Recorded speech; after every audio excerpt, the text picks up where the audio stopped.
It's your open source advocate, and I'm back with another video, and today we're going to talk about the Fresh text editor. Now, this is a really cool text editor. I like it quite a bit. It's got some pretty great features. Generally, when you see my videos, I'm using Nano. Once in a while we use VI, but I've just not tried any really new text editors, and there haven't really been any that made me go, yeah, I want to switch to that in a long time. I think Fresh might be the one that I would really think about switching to. And just looking at the screenshot, you can kind of see why. It's got some pretty great features. It's got this side panel where you can open up like a folder and see everything inside of that and navigate and open those things here in tabs. Or even in a split view where you might have the terminal or multiple tabs open. I really like this kind of ability, I guess, in any kind of software where it gives me some flexibility. And it runs right in the terminal. It's a TUI app, so a terminal user interface app. I really like that too. It's very lightweight, very fast, very, just super snappy.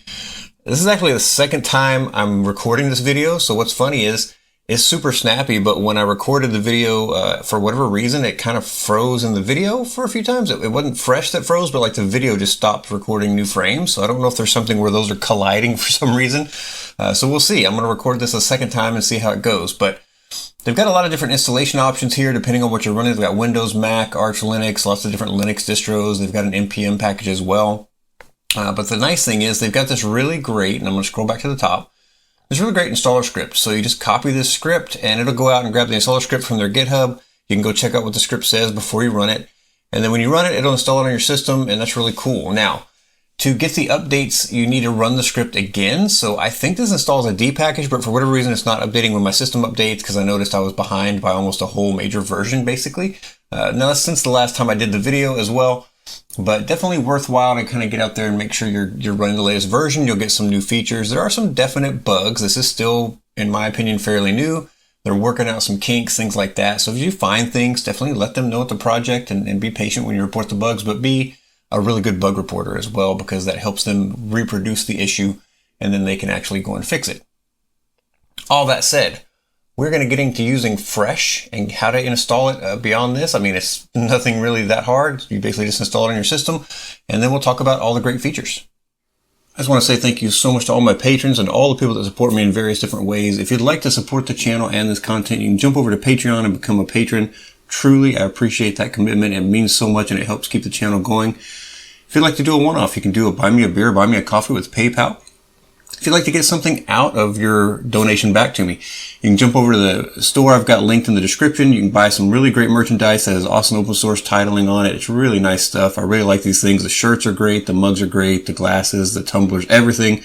Really top-notch stuff. I really like it. So just wanted to let you know about that as well.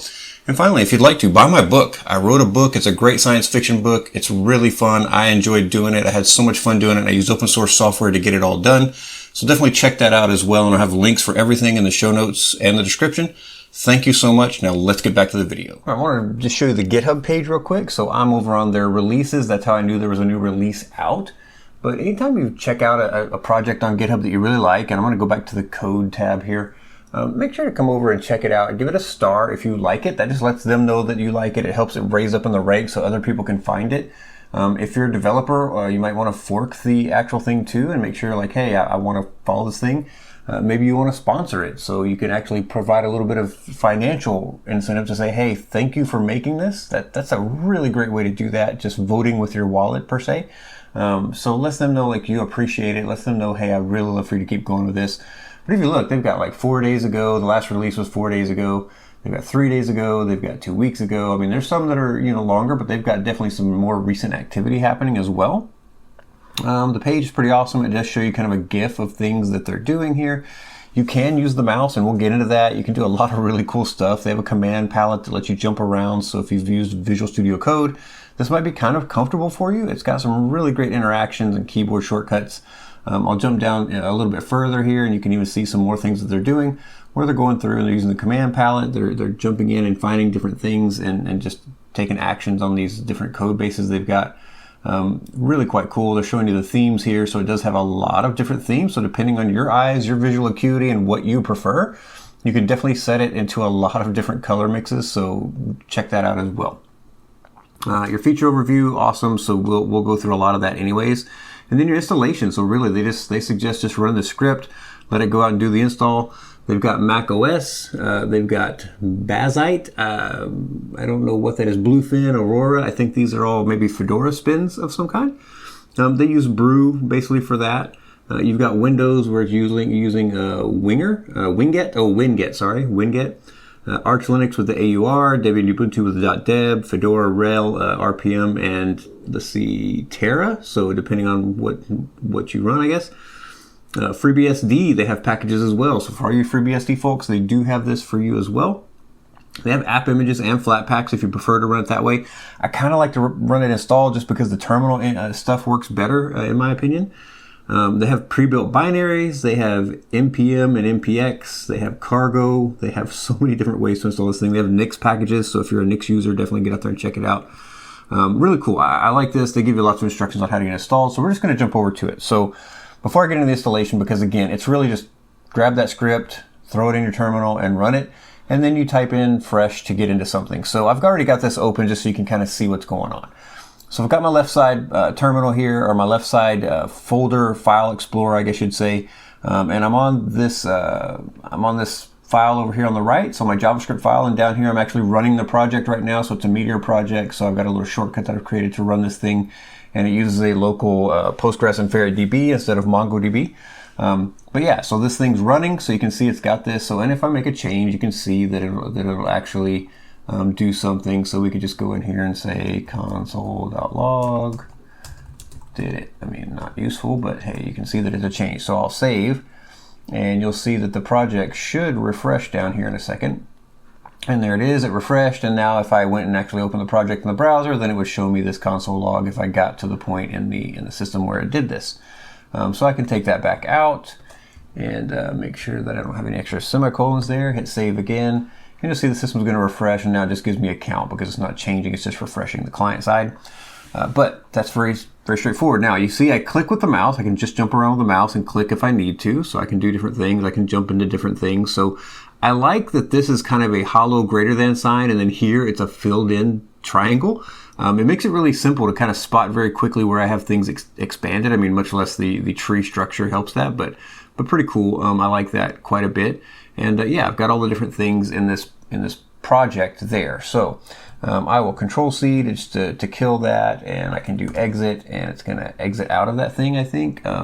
So I can just hit the close button on the terminal there. It's got a couple of extra terminals that open. That's why I said there's a couple of weird little glitches, I guess, but there's the snack bar CSS. So I clicked on that one earlier, and then here's my JS that we were looking at. And if I close that, we're all the way back to an empty file. Now I can go here to file, and I can do quit, or you can do Control Q. So it's up to you. If I do Control Q, it quits out of it, and we're back to this. And you can see how I started that. So I did this command fresh, and then I just said go into my developer folder and then do the get healthy folder. So this is the app name. And then inside of that folder, we have all of the things you just saw in the side panel. Really easy. Now, if you just wanted to do a new file, you could just do fresh new file.txt, for instance, and it's just going to bring you into the fresh editor, and you can start typing. So this is my new file. It's done with the fresh editor. Awesome. There we go. And then you can save with all of your normal shortcuts, but you also have the file menu up here. So you have save, which is Control S, and if it's not got a name yet, it'll ask you what you want to name it. Save as, so you can click on save as. There is no Shift Control S, unfortunately, to make that a shortcut. Be nice to have that added to the system. But they've got, new file, open file, then you've got revert, so you can revert changes. You've got reload with encoding. Close the buffer, which the buffer is basically just this area that we're looking at. Switch projects, so you can do that as well. And then over here under edit, you've got a lot of the normal edit features. Under view, we do have those other features that I showed you. So you can split things out vertically and horizontally. You can also open up a terminal, and you can open a terminal or close the terminal. So you just open the terminal, and then you can do your terminal things from where you're at. And it's got some context to where it opens. So if you're inside of a certain folder, it opens in that folder as well. And then key binding style, so you can kind of choose the key binding style. I think that's kind of cool as well. I don't think it's coming up as an option right now. Maybe it's just too big on the screen. I've got it kind of zoomed in so you can see things better. If I do, there we go. If I make that a little smaller, let's just see if we can see the key binding stuff now. Yeah, there's the key bindings. So you have default. You also have a couple of extras here. So you can do Emacs or you can do VS Code. Kind of up to you which ones you want. So if you know the VS Code key bindings or the Emacs key bindings, you can switch the key binding system to do that. This one may be a little bit kind of custom to whatever you're using with Fresh itself. Now, I'm going to enlarge this again just so you can see the menu items a little better on the mobile devices. So over here we've also got selection, so you can go here and say like select all, select word, select line. So you've got these shortcuts that you can use for that. Add the cursor above, cursor below, so you've got some options for doing some things that I think this is very standard kind of stuff that you would have inside of Nano, Vim, that kind of stuff for doing selections and adding more lines. So you can go to a line, go to destination. So again, you've got nice shortcuts over there for that. Next buffer, previous buffer. So this moves between the tabs when you have multiple tabs open. So control page up or page down and page up basically are going to move you back and forth. And then you've got control G, different things like that. So you've got LSP Lisp, I think is what this is. I don't really mess with this one, so can't tell much about that. And then this tells you what version you're on, of course, under help. And then you can say like show the Fresh manual. So if you want to see a little bit more detail on how to use it, keyboard shortcuts. If you want to see those, you can do Shift plus F1 to see the keyboard shortcuts. And then you can also do debug the keyboard events. So if we did Control or Shift, F1, there's our keyboard shortcuts. So we can see all of the different keyboard shortcuts that are set up in the system. I really like all of the different things that they have here. So you can kind of see, I mean, there's a lot. There's tons of shortcuts. And I think most of them use pretty standard shortcuts, but there may be a few that are different. So it might be worthwhile for you to kind of say, oh, okay, I didn't want to just keep doing that. And you can just do Control Q to get out of the system. And I don't want to save, so I'm going to say discard. Now, because I closed that, it went to my File Explorer and it kind of went to my home directory, so I can see my applications directory and I can see all the things inside of there for my applications. There's my desktop, which I don't have a lot on. Here's developer stuff where I do a lot of coding, so I can just also navigate through here. I don't have to use the mouse. I can just go up and down arrows. Right arrow expands, left arrow contracts. So you can just kind of see some different things. So here's like my Get My Project, and we could jump in here to the Lib section, and here's my routes. And if I hit enter, it puts my routes over here on the right side of the screen, which is awesome. I can see all my routes. I can go and change the routes. I can make adjustments, save that file. Everything like that. And then up here I've got the little X, so I can actually close that buffer. Yeah, so I mean, I think this is such a really easy, nice way to navigate. A few things I'm going to be looking for is to see if there's plugins for IntelliSense, some things like that are really helpful whenever you're doing any kind of development. Auto type, I guess, is what some people call it, or type ahead, where you can kind of start typing and then hit tab to get it to auto complete some of the more normal things that you're doing. Super useful when you're doing any kind of development stuff, but also useful when you're doing Bash, when you're doing anything like that. You might want to create a Bash script. I mean, just so useful for so many different reasons. But yeah, I think this is a really, really cool editor. The thing I do like about it is, so if I go back up to here, I've got a Docker folder, and I've only got a couple things in here, but you can see I've got like my Open Web UI, and I've got this one, my Scanopy. So here's a compose.yaml for Scanopy. This is all running on my local network, so don't worry that you can see things. But yeah, I mean, this is really easy to get in my compose files and do things. So we can do it this way. We can also get into here to, if we quit out, I want to show you that we can also get into a separate system. So I'm going to go into SSH and Brian at 192.168.50.29. This is my Ansible system, and I'm going to do /Ansible-home is the folder I want to jump into. So that's in my home folder, and then it's called Ansible Home. And I'm not going to do SSH, I'm going to do Fresh. I don't know why I put SSH, just have it. Fresh. So you do Fresh, and then you do just like an SSH type entry command, and it's going to jump out there, and if you have keys already set up, it'll use those, and then it connects, and now I'm actually where I can get to my stuff. Now every time it puts me in my home folder. I don't know why it's doing that. According to the documentation, it should put me inside of the folder that I specified, but there it is. So I can expand this folder, and I can see all of my different stuff for Ansible and a lot of my different things here. So I can just check out my inventory file, And it takes just a second, so I hit enter and it takes a second just because it's going over SSH to say, hey, show me everything in there. But then here's like all of my IP addresses and stuff so I can get to things. And then when I'm done with that, of course, I can just close that buffer. And then I can go and do other things over here. So I can go here and I can say, you know what, here's my Zabbix stuff to get things set up. Here's OpenWisp. Here's my update Docker Compose stuff. So I've got a lot of different little Ansible scripts that I use for different things. This one's my update containers, which just literally does what it says. So, you know, goes out and updates all the containers, which is, I'm talking about like my Lexi containers and stuff. It goes and runs all the updates for Ubuntu and things like that on it. Super, super great. I like this. It's very clean and it's easy to jump into remote systems. I initially thought, oh, I could use Ansible to install Fresh on everything.